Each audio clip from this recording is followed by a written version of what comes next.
Do you or your child struggle with taking tests? Do either one of you have test anxiety? Today's podcast is all about handling that test anxiety and those struggles with suggestions and ideas that should uncomplicate your life a bit when you or your child take a test. Welcome to College, Disabilities, and Success, Episode 7, How to Get Better at Taking Tests by Mickey Hayes.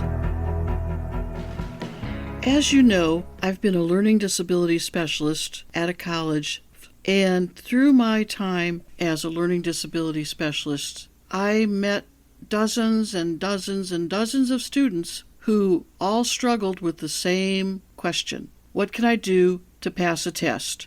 I'm struggling with tests.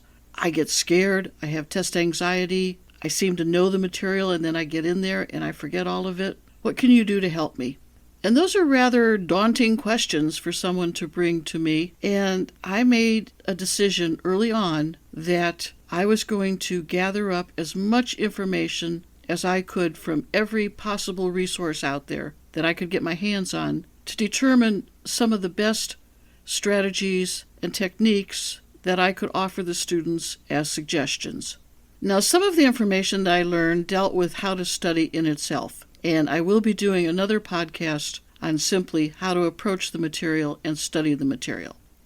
But for today's podcast, I wanted to talk about the test itself. And assuming that you have prepared and you've studied and you feel fairly comfortable with the material, what might you be able to do to address the concerns and the fear that you or your child is feeling because of that test?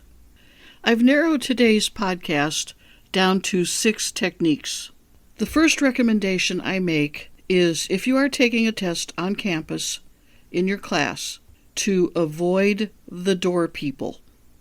Now, if you've ever taken a class at college, you know who the door people are. The door people all hang out outside the classroom prior to the start of class, and they sit in little clusters and talk about the information that they're going to be tested on, and quiz each other, and review for the test, and try to do some last-minute cramming. And that's all well and good, but honestly, if you're stressed about the test, avoid those people like the plague. Because, and I've seen this happen, if you go there and listen, and somebody suddenly says to you, "Did you know the 6 steps for such and such and this and that and the other thing?" And you suddenly go into a panic going, "I didn't know we had to learn those. Oh my goodness, what am I going to do? Oh no, I don't know those. Panic, panic, panic." Well, that conversation, as innocent as it seemed, will set off an entire fight response where you just want to run and get away from that test, and it'll kick your anxiety up to the sky. So, you're better off avoiding the door people and be confident in what you've already studied, because quite frankly, if you try to cram something in as you're going through the classroom and to take that test, all you're going to do is mess up what you've stored so nicely in your brain up to this point. Chances are you aren't even going to need the panic question that somebody asked you. When you are taking a test in a classroom on campus and you get there and you're waiting for the doors to open to go into those tests, separate yourself from the crowd, wait by yourself, do a quiet review of your own materials in front of you, but don't start having conversations with all the people at the door. And if anybody has done this, you know exactly what I'm talking about. I watched one day an entire class of people waiting to go into a test, and it was like, you know, that old game of telephone call where you try and remember what the next person said. All of a sudden, you could see this panic just thread its way through the group because somebody threw out a question that nobody was expecting to have on the test. And nobody needed that kind of anxiety. And if you struggle with anxiety, you sure don't need that. So the first technique to remember is avoid the door people. My second technique to get better at taking tests and reduce your anxiety is something called a data dump. A data dump is something that you can do once you get into the testing environment, whether you're taking the test with the class, whether it's a computerized test, whether it's a paper pencil test, whether it's in isolation in a test center, it makes no difference. You can do a data dump in any situation out there. What you need is a scrap of paper that you're allowed to take notes on. You literally dump out from your brain all the information that you have been holding inside that you don't want to forget, that you know is going to be on the test. It might be a list of something. It might be somebody's name. It could be some key points that the teacher is going to cover that you know that are going to be covered on the test. Could be any number of things. But once you dump it onto the paper, you don't have to panic about not being able to find it in your brain when it comes up on the test.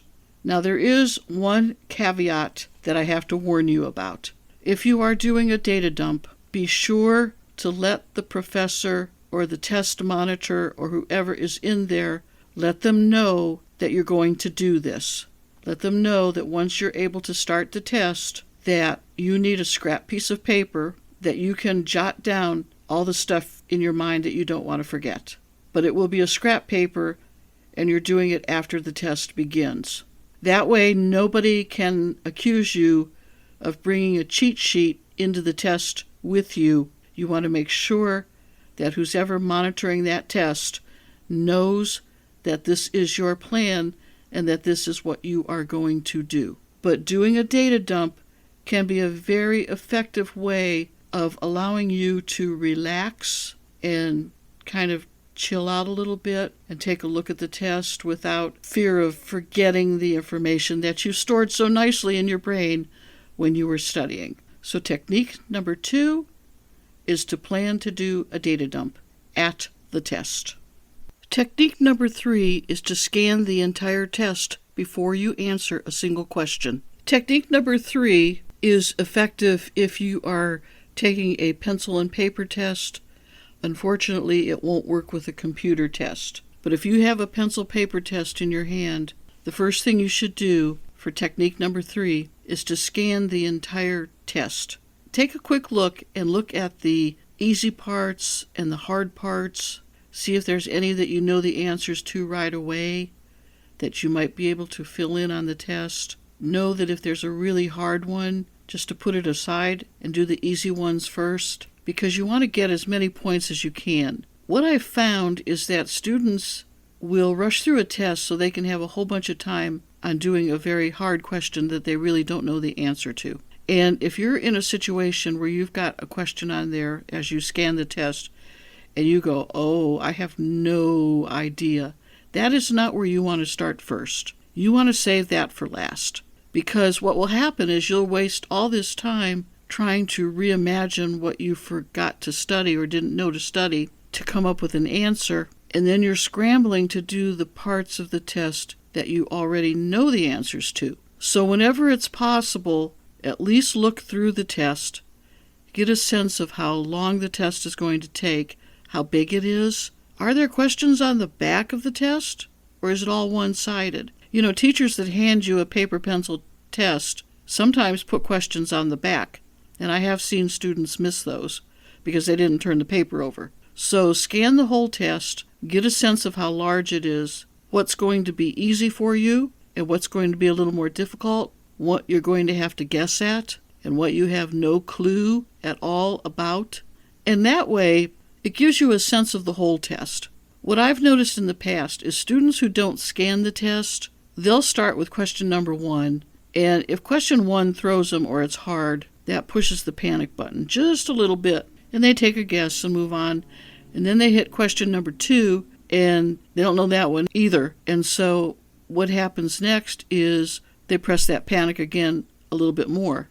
They hit question 3. By the time they've hit question 3, if that's a hard one, it's all lost. As far as they're concerned, this is a no-win situation. And it might not be, because it could be that there's parts of that test that you can do very well on with information you already know, but you don't want to lose sight of that by getting all panicked on the first couple, 2, 3 questions. So I have found that in most cases, students who do take just a couple minutes at the beginning to look the entire test over usually are more successful at passing the tests, because their anxiety, which is struggling anyway, their anxiety kind of relaxes a little bit when they get to a part of the test where they go, oh, I know this one. Oh, I know these. Oh, this part's going to be easy. Oh, good, this one's a matching. Those aren't too hard to do. So you have this internal dialogue about what's on the test, and that way you sort of redirect your anxiety, and you don't allow the first 1 or 2 or 3 questions to throw your anxiety into a tailspin. So for technique number 3, take a few moments and scan the entire test before you start answering questions, and try and answer the easy questions first if it is possible with the way your test is structured. Technique number 4 deals with scantron tests. In college, professors like to use scantron tests quite a bit, and one of the reasons is because they're really easy to grade. They have a scantron machine that they can run the scantron papers through, and they will automatically print up a score. So there's a real good chance in college that you will have scantron tests if you haven't had them before that. Now, scantron tests, you bubble in the answer, A, B, C, D, or E, F, whatever. And they can pretty much set up questions for scantron tests of all kinds. They can do multiple choices, they could do matching, they could do true and false, fill in the blank, pick A or pick B, what would you fill in the blank with? There's ways that teachers can get a really good sense of what you know and understand by giving you a scantron test. So scantron tests can have a couple of problems if you have a disability. And you may find that you need a scribe on a scantron test, because if you have a problem with keeping your place in the line or seeing the little dots that you have to color in, then you might be better off requesting a scribe as an accommodation for scantron tests. Now, when you look at the test and scan the test first to see what's going to be easy and what's going to be hard, and you answer the easy ones first, which was my suggestion in suggestion number 3, when you do that and you have your answers on a scantron, you have to be very, very, very careful that you're answering the right question to the right number. Honestly, I taught classes as a professor for 11 years, and on more than one occasion, I've had students who, when I looked at the test, had missed a whole big section of the test because somewhere in there they got their line numbers mixed up. They skipped a line, and it threw everything off one number. I've had students who messed up scantron tests because they had to do a yes or no answer or a true and false answer, and they had them all backwards.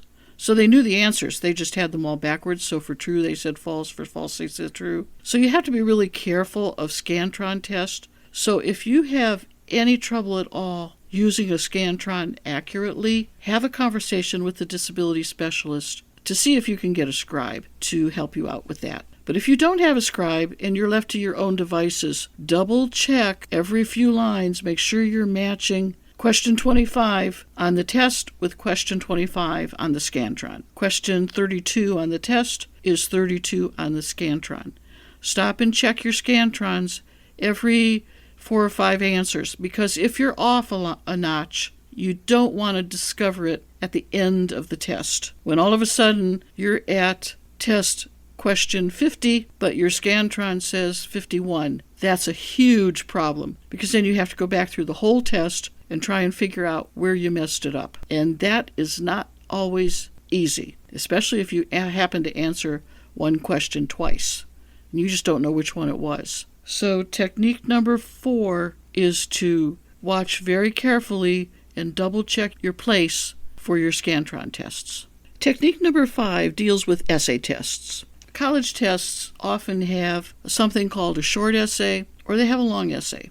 One of the things you want to make sure of is that when you are doing an essay answer, that you know exactly what the professor expects. When you have an essay test, there are some things that you need to look out for. If it's a short answer essay, generally a short answer essay means that you answer with 3 or 4 sentences, not 3 or 4 words. And I have seen students who answer short essay questions with a few words, and they think they're going to get full credit because they think they gave the right answer. Well, if that teacher wants the short answer essay in sentence form, then that is how you should answer it. For longer essays, always start your longer essay by restating the question. So if your instructor says, "What were the causes of the Peloponnesian Wars?" the first line of your answer should be something along the lines of, "The causes of the Peloponnesian Wars were the following." Always restate the question in your first response. And that way your teacher knows, your professor knows that you are understanding the question and you're not going off in the wrong direction. Then plan out your essay. Think about the 2 or 3 or 4 points that you want to make and go in there and just do little, on your scrap paper, do some bullet points so that you can keep yourself focused on each of those causes and explain in a sufficient amount of information, depending on what the teacher is expecting, explain each of those causes. You may also want to arrange accommodations for essay tests, if that is something that you need. You may need a scribe, someone who writes down exactly what you say. Now, having a scribe is not necessarily an easy thing, because a scribe cannot automatically edit your tests as you go along. The scribe simply writes what you tell that person to do. So you need to tell them, put a period here, and you need to tell them exactly what sentences you want them to write, and you need to make sure that the scribe is just writing down exactly what you said, for your own protection and for the scribe's protection. Sometimes you can have the accommodation of taking your essay test on the computer. If that is a possibility and you prefer that, then talk to your disability services about that accommodation for your essay tests. Some professors want you to take it on the computer. They don't want you to write it out by hand, but maybe you feel the need to write it out by hand instead. Maybe that's easier for you. Then that might be an accommodation. So you have to think about your situation, your own test anxiety, and how you're going to address those essay tests, how you're going to respond to them, and how you are going to request accommodations for essay tests if you need them. So technique number 5 deals with setting up your essay tests correctly, doing a little bit of a brainstorming on the subtopics you want to cover in your essay tests, understand the differences between a short essay and a long essay, and talk to disability services if you need accommodations for your essay tests. The 6th technique that I'm going to offer you today is to evaluate your errors. I had a student who was really struggling in one of her classes, and I asked her to bring me her paper that was marked up by the teacher and let me see it, because I needed to see the errors that she was doing on the paper in order to figure out how to help. And she wouldn't do it. She was embarrassed about what the professor was writing or scoring on her paragraph writing, her essays, and she wouldn't do it. I couldn't help her until I could figure out what the problems were. So for technique number 6, I want you to analyze your test results. Look at the test, look at your answers, and figure out where you made your mistake. If you don't have access to the test, talk to the professor. Go there during office hours and ask the professor if they can sit with you, because you want to take a look at the test and figure out where you went wrong. Now, there are 6 types of errors that might occur on your test. Just quickly, you might have careless errors, the kind where you just weren't paying attention, and you look back and you go, "Oh, I cannot believe I answered it that way." A careless error. You might have a test-taking error. Test-taking error is you forgot to look at the back side of the paper, or you skipped a whole section, or on that scantron, you skipped a problem. Those could be test-taking errors. You could have study errors. You studied the wrong stuff. So if you find out that you studied the wrong stuff, then you need to figure out how to correct that problem before you take your next test. You could have direction errors, where you just didn't follow the teacher's direction. The professor said answer in complete sentences, and you gave short 2 or 3 word answers that were phrases. You didn't follow directions, and that cost you. So that's a direction error. All of those 4 are pretty easy fixes. You just pay attention next time and do it right. But there are two types of errors that are a little more difficult that you really need to recognize. One is concept errors. Did you not even understand the concept that the professor was teaching? Did you miss the whole point of the information? Because that means that something has to happen. Maybe you need a note taker in class. Maybe you need somebody else in there who can help you learn the concepts if you're not learning them in class. You might need some tutoring. You might need to go to the tutoring center. But if you're missing the points of what the teacher is trying to teach you, you're missing the concepts, and those will show up on the test because you just didn't know the material. And the last big one is an application error. So maybe you understood the concept, but you did not know how to apply it in another situation. And this happens very often in nursing courses or medical courses. You might understand what they're telling you about in a medical situation, but when they tell you to now apply it to this case with these kinds of symptoms, can you take what you've learned and apply it to a new situation? Those are called application errors. The types of errors, those were 6 errors that I gave you: careless errors, test-taking errors, study errors, direction errors, concept errors, and application errors. Of those 6 types of errors, concept errors and application errors are the most critical, and they're the most difficult to correct, but that's where you then take that conversation to the disability specialist, to the professor, and see what kinds of suggestions they may have that can help you learn the concepts and learn the applications for the material that you need to learn. The 6th technique that I talked about is understanding where your errors are. Once you understand the kinds of mistakes you're making, you can correct for those, and that helps to reduce your anxieties for the next time when you take the test, because you know you've solved the problem and you know you're able to fix it, and that takes the burden off of the panic that you might have when it's time to take a test. I hope that you thought today's podcast was valuable and worthwhile. If you have any questions, feel free to email me at mickieteaches@gmail.com. That's Mickey, M-I-C-K-I-E, teaches@gmail.com. I also have a course that I have developed to help you and your young teen plan for college. It's called College and Disabilities, 9 Changes from High School Every Parent Should Know. And that course is on my website, mickieteaches.com. And if you go to that website, you'll see the course. You'll see some free materials that I have. You'll see many, many resources that I have about disabilities, and a lot of additional information that you may find helpful. Thank you for joining me today, and I look forward to talking to you again soon. Take care and have a good evening. Thank you.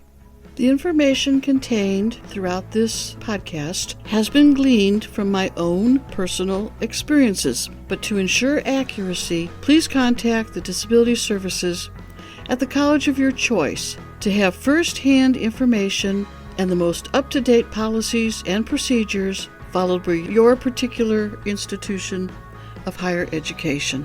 The content in any of these podcasts is not intended as a substitute for information from legal, educational, or medical professionals. Always seek the advice of your attorney or qualified healthcare provider with any questions you may have with regards to legal, educational, or medical concerns.